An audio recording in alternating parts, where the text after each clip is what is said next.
Bleaching is a process used to brighten your own natural teeth without any complications. No removal, cutting, or etching of your dental enamel takes place. Tea, coffee, red wine, tobacco, and the natural aging of the teeth turn them darker or stain them over time. A professional brightening is performed with the aid of active oxygen, which decolorizes the distracting color pigments present in the tooth. In the upper part of the image, you can see the yellowish tooth color prior to the bleaching process. Below, you see the patient after bleaching. First, the gums are covered with a special rubber compound. This is done in order to protect them from the bleaching agent. It's only possible to brighten one's own natural teeth. Crowns, bridges, or veneers can't be bleached.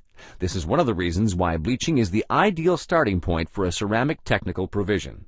After the gums have been covered and the teeth have been dried, the bleaching solution is prepared by mixing two phases, which are then applied to the teeth.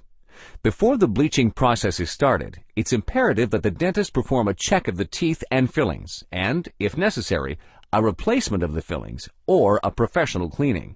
After the appropriate exposure time, the bleaching solution is removed and the teeth are rinsed with water. At this time, the gum protection is removed as well. A professional tooth bleaching may be performed safely every 2 years.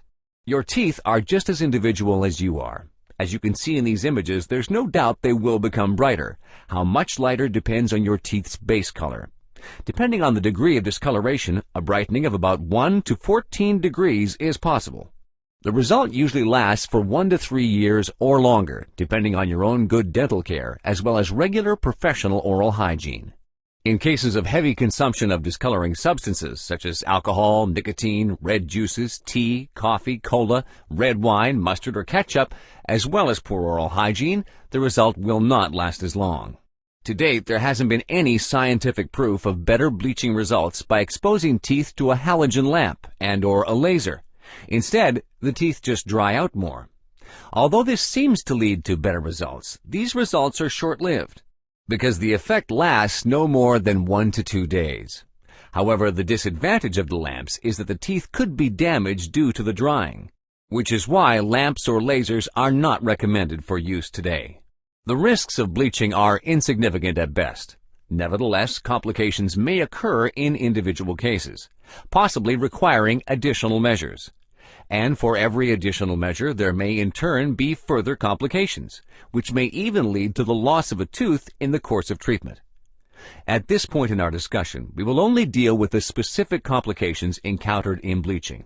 These complications are, for instance, sensitive tooth necks, for example in the case of a careless application of the bleaching substance. Toothache, perhaps in the case of leaky fillings. Spotty teeth, which could result from the incomplete covering of the tooth with the bleaching gel. However, all of these complications can be prevented with careful work.